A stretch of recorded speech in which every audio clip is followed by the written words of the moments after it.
COS és una cooperativa sense ànim de lucre que va néixer l'any 2011 i oferim serveis de salut. Som un grup de professionals de l'àmbit de la salut que englobem diferents tipus de medicines, des de medicines més tradicionals fins a més alternatives, combinant diferents tipus de teràpies per oferir un concepte de la salut que anomenem integratiu. Som una cooperativa que oferim tant serveis com per persones que venen del carrer com per persones que decideixen fer-se sòcies de la cooperativa i es fan sòcies, diguéssim, de consum. L'avantatge que té això és que poden fer ús del servei a un preu molt més reduït que no si són persones de carrer, diguéssim, i alhora participen de manera activa dins de la cooperativa i del model de gestió. La salut que proposem va en la línia de l'autogestió, és a dir, que intentem oferir totes les eines perquè la persona es posi al centre del seu procés, pugui conèixer tot el que li cal per prendre les decisions en matèria de salut i l'acompanyem, tot l'equip de professionals, perquè així sigui. Alhora també funcionem, diguéssim, com les antigues solidaritats obreres, amb un funcionament mutualitzat. Això vol dir que les sòcies usuàries paguen una quota mensual que el que ens permet és que quan qualsevol de nosaltres ha de fer ús del servei, el paguem pràcticament a preu de cost. En canvi, si vens del carrer, pagues a preu del que podríem dir de mercat.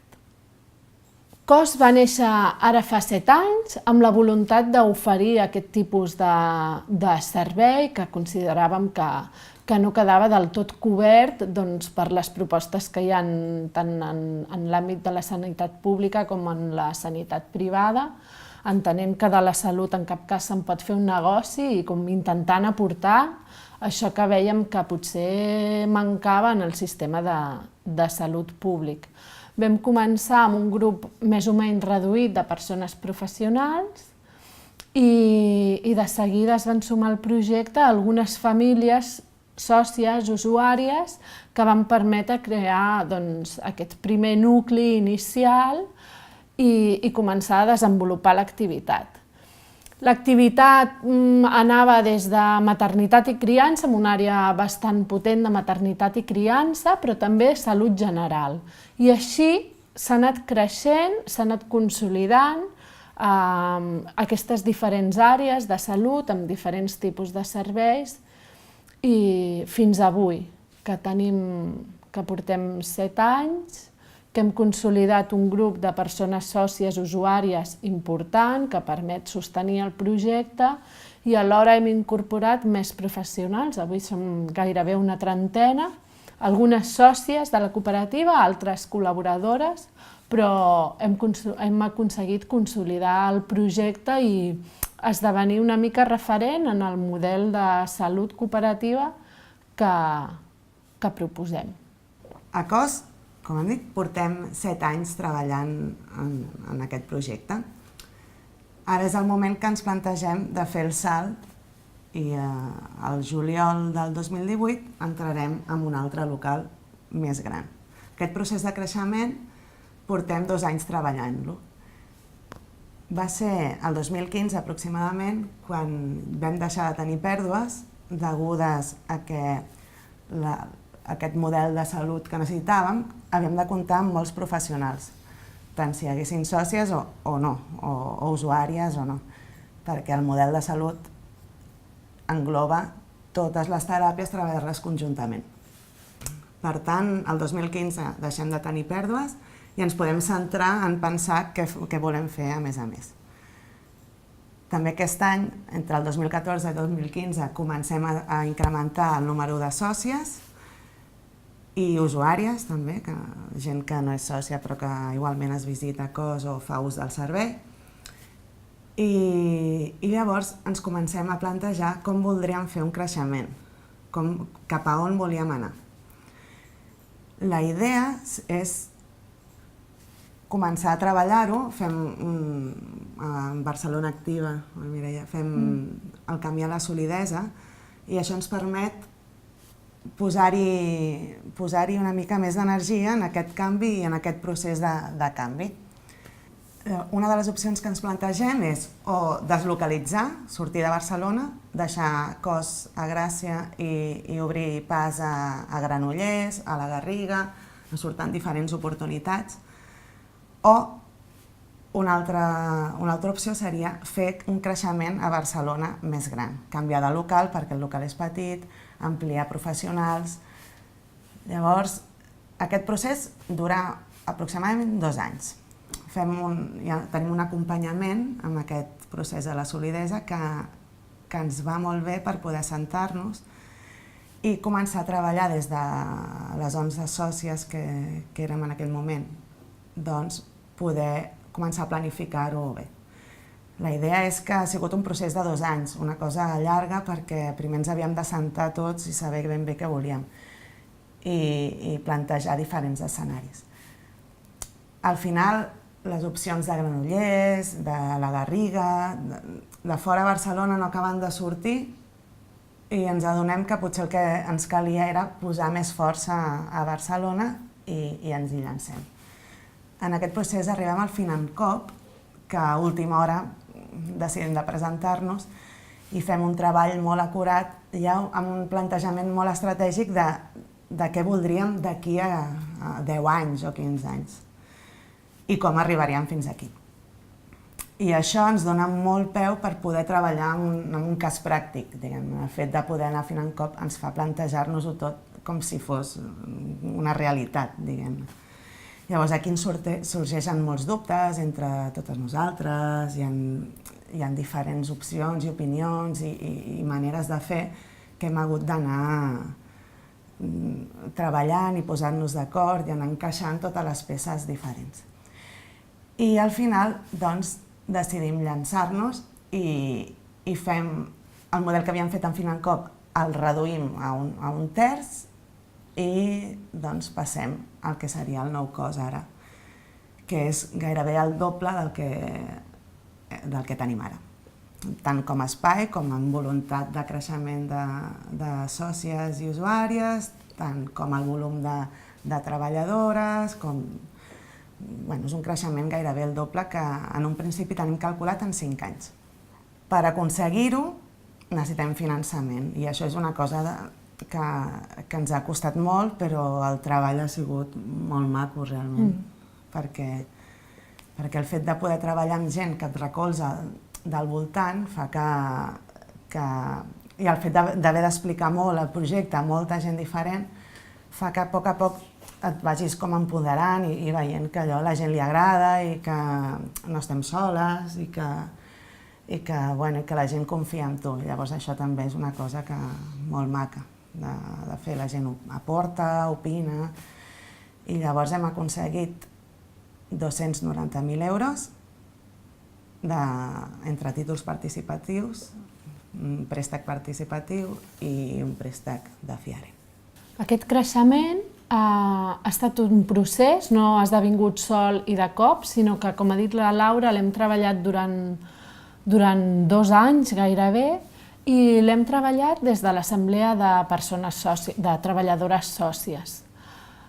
Normalment ens trobem un cop al mes, però sí que ens vam adonar que quan vam haver de fer front a aquesta pregunta de què volem fer amb cos, cap on anem, ara que ja deixem de mirar-nos només a nosaltres mateixes cap a on volem mirar, doncs ens vam adonar que necessitàvem reunions específiques per anar parlant i treballant tot això.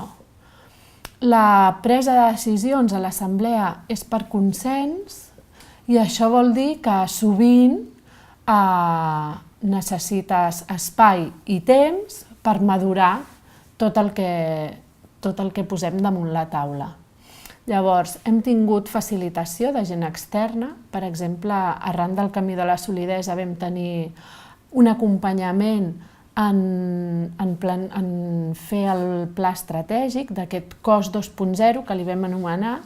I al final, doncs, aquesta cohesió de grup i aquest seure, parlar, treballar, ha anat com permetent que la presa de decisions fos pràcticament orgànica i que la direcció que hem anat prenent realment era una direcció que totes sentíem com que ens pertany.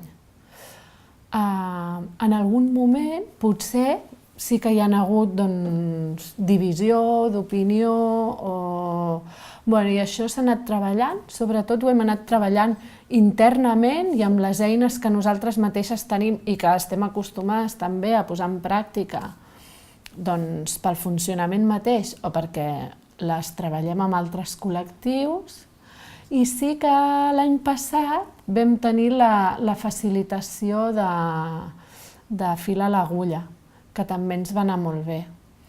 I bàsicament disposar d'aquestes eines serveix com per això, perquè l'estructura que tenim i com duem a terme la presa de decisions és molt important que aquestes 11 persones sentim que allò que estem fent ens ressona a totes i totes hi estem involucrades. Alhora, també hem intentat que tot l'equip de professionals que treballem a COS, no només sòcies, sinó també les col·laboradores, se sentissin part d'això. Llavors, el que fem és que tenim diferents reunions a l'any, que li diem trobades comunicatives, que és quan ens posem al dia de com està el projecte. En tot aquest procés, també un paper fonamental ha estat la de les sòcies usuàries, és a dir, totes les persones que venen a rebre els serveis de COS i que són sòcies de la cooperativa. A COS, un 10% de les decisions que prenem a l'assemblea, les sòcies usuàries tenen un 10% del vot i, per tant, qualsevol proposta de canvi ha de rebre el seu suport i les hem necessitat al costat també. Una prova és tenir aquest volum de sòcies que a nosaltres ja ens dona força, però sí que amb les 2 assemblees anuals que fem això s'ha anat treballant i també amb diferents mecanismes de participació que intentem tenir oberts per tal que puguin anar expressant el seu sentir pel que fa a la direcció de la cooperativa.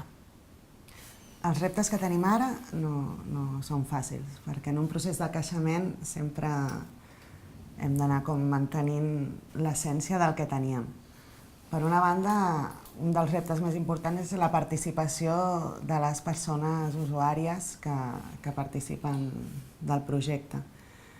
Com més grans ens fem, la participació és cada vegada més petita i hem d'estar contínuament pensant, ideant idees o maneres de que la gent pugui participar i formar part de la cooperativa. I amb això estem. Altres reptes és mantenir el model clínic que en petit format funciona molt bé, però com mantenir aquesta confiança, aquest respecte per l'usuari i un cop siguem més grans també. I per altra banda, un altre repte és el treball en equip, que nosaltres hem apostat per la professionalització de cada persona. Abans, al principi, tothom fa de tot perquè és el que toca. I ara intentem que cada un pugui fer la seva feina el millor possible. Llavors també estem molt decidits a treballar sobre les cures de l'equip, les cures de la feina i totes aquestes reunions, assemblees extraordinàries o trobades amb usuaris o treballadores, doncs fa que tinguem aquest objectiu de tenir cura de la relació entre nosaltres. Nosaltres recomanaríem que el procés de creixement, encara que sigui molt més lent, és molt millor si hi ha una base consensuada entre tots. Per tant, donar molt espai a les decisions, a les discussions, a poder plantejar totes les coses sobre la taula i el deixar temps per per repensar-s'ho i donar-li voltes és el que fa que podem anar tots amb energia cap a un objectiu comú. Per altra banda, ens ha ajudat molt la professionalització. A l'inici tots fèiem de tot perquè no hi havia cap altra manera, però a poc que hem anat avançant ens ha ajudat molt que cada persona es dediqui a allò que sap fer millor. Jo penso que no ens ha de fer por enfrontar-nos a un procés de creixement i el que és important és que cuidem l'essència d'aquest procés i allò que ens fa diferents, que es pugui arribar a cuidar en aquest procés.